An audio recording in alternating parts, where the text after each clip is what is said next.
Барлықтарыңызға сәлем достар. Бүгін біз «Кедей өмір» деген сериалын шығаратын боламыз. Ал достар, сіздер тіркеліп лайк басып кетіңіздер. Ал ендеше біз бастайық. Ой, бір әпке, мен мына жерге тұрғым келмейді. Не үшін мені ұстатып қойыңыз? Біздің папа мамамыз қайда? Тоқтай тұршы сіңілім, біздің папа мамамыз ол бір қайтыс болып кеткен. Не? Қайтыс болып кетті? Ал біздің үйіміз қайда? Біздің үйіміз өртеніп кетті. Содан кейін анамыз қайтыс болып кетті. Папамыз, яғни. Ана папамыз. Не үшін? Мен мамам, папамды сағынып жатырмын. Мен кедей болғым келмейді. Енді кішкене күте тұршы сіңілім, бос жерге тұруға тура келеді. Той бар, ұнамайды мына жер. Жүрші, тез болды. Жарайды.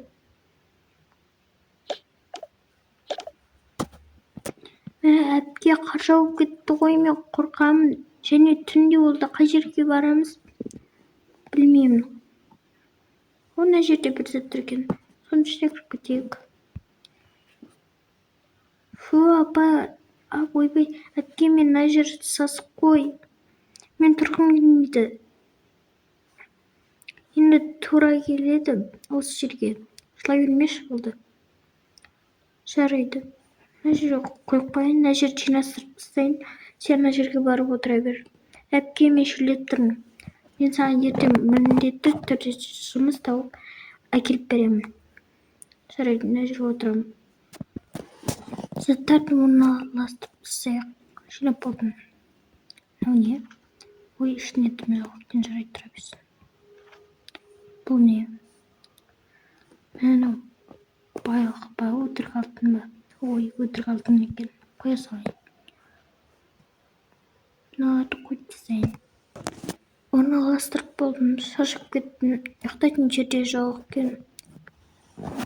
Мусорный сорға таптым мына киімдерімді. Бұрынғы киімдеріміз күшті еді. Иә, әпке. Киімдерімізбен бірге өртеніп кетті ғой. Біз қай жерге жатамыз енді? Мен қазір мусордан іздеп көрейін. Бір әпкем қайда кетті? Мен қорқып кеттім. Әлі болып жоқ. Қатып қалдым. Сіңген емес пе? Не істеп жүр? Не, осылар бар екен. Осыларды алып алайын. Тез үйге барайын. Тез есік ашылса келмейді. Сіңіп әкелін, не? Зорға таптым. Бірақ кір болу мүмкін. Қазір қағып беремін. Ура, мен тоңбаймын. Маған үстіндегі не жоқ па? Екеуі ғой, қазір беремін. Ой. Мына айтпақшы жерде түсіп қалыпты ғой мана. Мен іліп жіберейін. Мен алып берейін. Жарайды, соның анан кейде тез ұйықтайық. Осы бір немесе екі болғанша телефонда жоқ қой, бір қарайтын. Жарайды, әпке. Мен дұрыстап салғанмын. Енді жата берейік. Жарайды.